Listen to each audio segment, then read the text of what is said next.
What's up, everybody, and welcome to the Fight Franchise and a preview of the main event of UFC 299, where Sean O'Malley defends his bantamweight title against Marlon Vera in a rematch from 2020.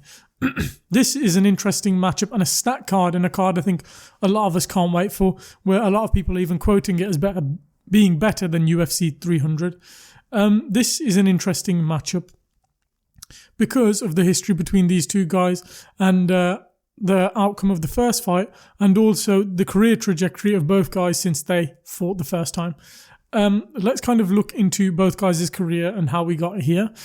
Sean O'Malley joined the UFC in 2017 through Dana White's Contender Series, where with his flashy fight style and personality, he became a star, especially with the help of his KO and Snoop Dogg commentating over it. He became well known within the MMA community straight away and was being touted as the next kind of Conor McGregor. Sean would do brilliant in his early stint in his career, winning quite a few fights and showing off great striking and growing as a personality, and became a fan favourite all the way up until the pandemic, where he had a brilliant win and probably the best performance of his career up to that point, where he scored a brilliant KO over Eddie Wineland at UFC 250. It was after this fight, a couple of months later, he would be paired with Marlon Vera. Now, Cheeto came into this fight with a bit of aggro and back at Sean O'Malley, where Sean O'Malley was the fan favourite, but Cheeto didn't care. He came with his own aggression and was talking trash back at O'Malley. This led to a fight where they both competed, and Cheeto would upset the apple cart in a sense, even though Sean was the undefeated fighter going into it and had all the hype. It was Cheeto who smashed Sean O'Malley with leg kicks, smashed his legs to the point he couldn't walk, and then when the fight went to the ground, he TKO'd him and won the fight in the first round. Following this, O'Malley would have a bit of a stint off.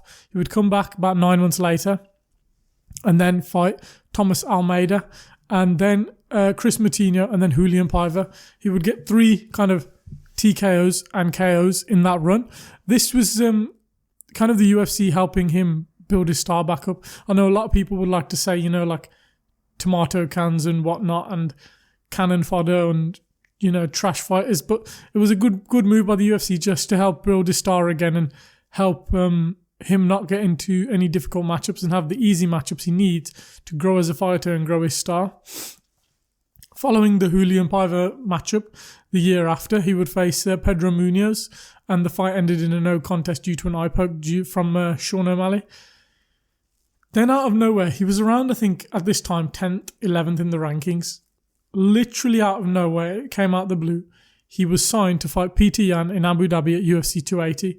Nobody saw this coming, as he was going from number 10 in the rankings to fighting the number 1 in the rankings. It was out of nowhere, and Peter Yan just lost his title shot against Aljamain Sterling, and he was just a former champion, and he was an excellent fighter at that time, and he still is, even though he lost to Marab. But O'Malley went into that fight, and it was the fight of the night and a very fun and close fight. I did think at the time when watching it live, Peter Yan did win, but on the judges' scorecard, Sean O'Malley got the favourable victory, and he went from being number 10 in the rankings to number 1. The huge jump and leap the UFC and Sean O'Malley made worked, and he was number 1, which meant he was next in line for a title shot. Aljo would defend his title against TJ Dillashaw and Henry Cejudo, and then up next was kind of Sean O'Malley. And this was an interesting fight. A lot of people were kind of... Sean O'Malley had been tested against Peter Yan, but nobody else. The rest of his resume was nowhere near Aljo's. Aljo had been tried and tested against the best of this division. Didn't matter. On the night of August 19th, 2023, Sean O'Malley got the job done. He KO'd Aljamain Sterling in the second round and became a viral sensation. That KO did, with how much the UFC promoted it. And all that time, from the Dana White Contender Series to now, that span of 6 years, he became champion. And he's kind of changed the trajectory of his career and proved a lot of the haters and a lot of doubters wrong. And I know what a lot of people are going to say. He got favourable matchups. He did. But when it came time to perform against the champion, he won. So it's fair play to him. As for Cheeto is much more tried and tested and had the longer career in the UFC. But because it's weird, he beat O'Malley, but then O'Malley went on to become champion, and that was his trajectory. But Cheeto's had quite the interesting career himself since the O'Malley win. He would beat Sean O'Malley and then be paired up with Jose Aldo, where he lost against Jose Aldo in a unanimous decision. He would then go on a brilliant 4-fight win streak, beating Davy Grant, KOing brutally Frankie Edgar, battered Rob Font, and then head kicked again Dominic Cruz, like he did Frankie Edgar. He landed those 2 brilliant head kicks against these legends of the UFC. And he was kind of becoming like the next kind of contender. If he was he needed maybe like 1 or 2 more wins, and I think we were all thinking he's in for the title shot. And rightfully so. That streak was brilliant. How he was fighting was brilliant in that streak. And we all thought, this guy's up and coming and he's going to get that title shot. He'd be paired against Corey Sandhagen last year, where they had a brilliant competitive MMA fight, but Sandhagen won, and it was a weird decision how the decision went, with one judge giving it to Vera, even though many people didn't think he won the fight. But it was a split decision and he lost. Sandhagen and Merab were kind of next in line for the title, everyone thought. But Cheeto beat Pedro Munoz. And after that, on the same card as UFC 292, where Sean O'Malley won the title, Cheeto got the title shot instead of Sandhagen, who was injured, and Merab, who was kind of in limbo, where we didn't know what Aljo was going to do, if Aljo was going to get the rematch.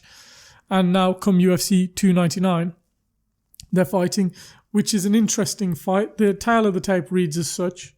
17 wins, 1 loss, 1 no contest for O'Malley, 21 wins, 8 losses, 1 draw for Chito Vera, 5'11 for Sean O'Malley, 5'8 for Chito Vera, 72-inch reach for Sean O'Malley, 70.5-inch reach for Marlon Chito Vera.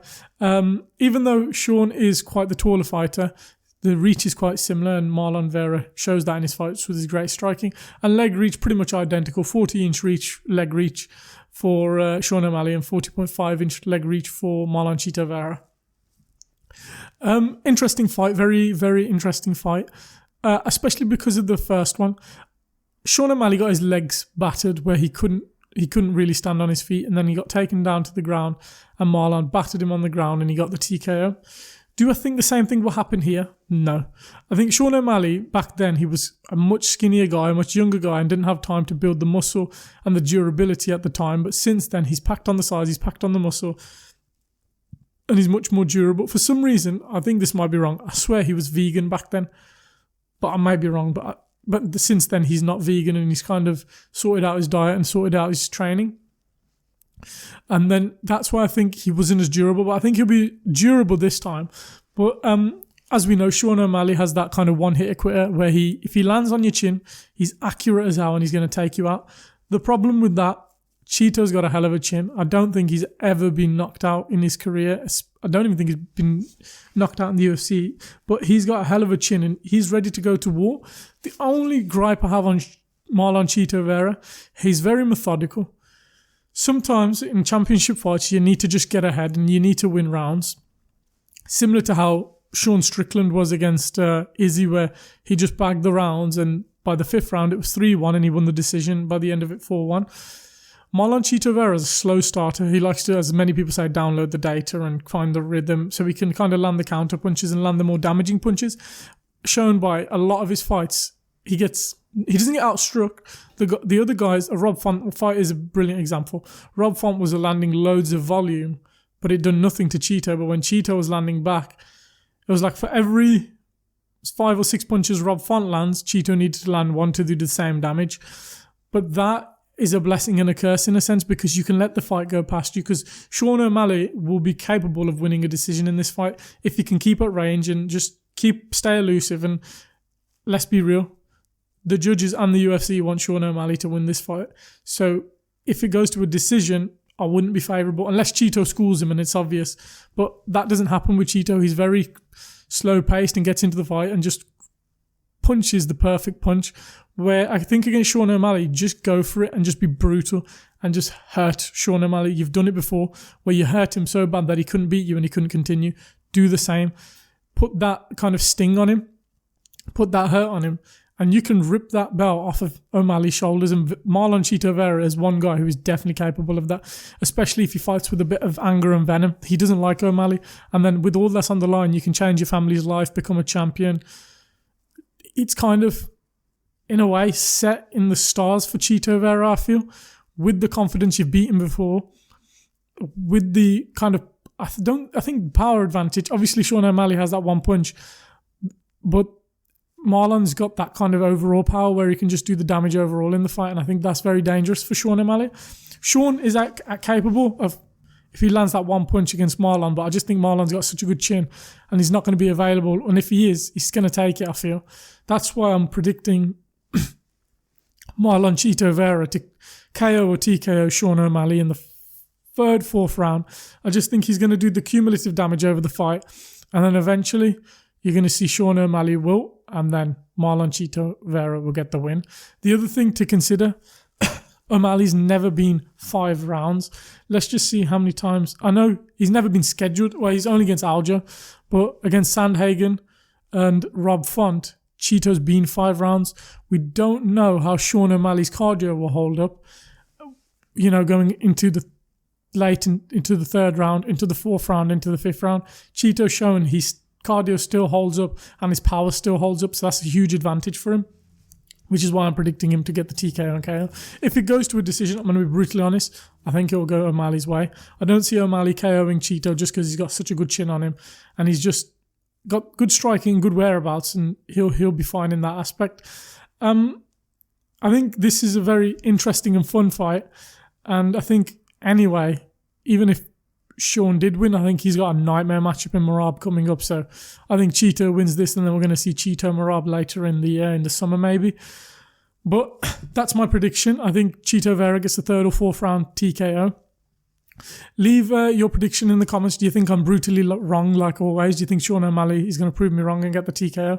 I just think Chito's more tried and tested within his career, and I think he's got the power and capability and the damage to kind of beat Sean O'Malley, and also the confidence that he knows I'm the guy who's beat you before and I'm going to do it again. Leave your prediction in the comments down below. Leave a like if you've enjoyed the video. Subscribe for more MMA and fight content coming soon. And leave any video ideas for anything you want to see me try and upload. I know a lot of you love my ranking the worst from best series. I can do more of them. Just throw me some ideas and curveballs and I'll see what I can add to them. But yeah, subscribe for more MMA content, and we hope you enjoyed the video, and we'll catch you in the next one.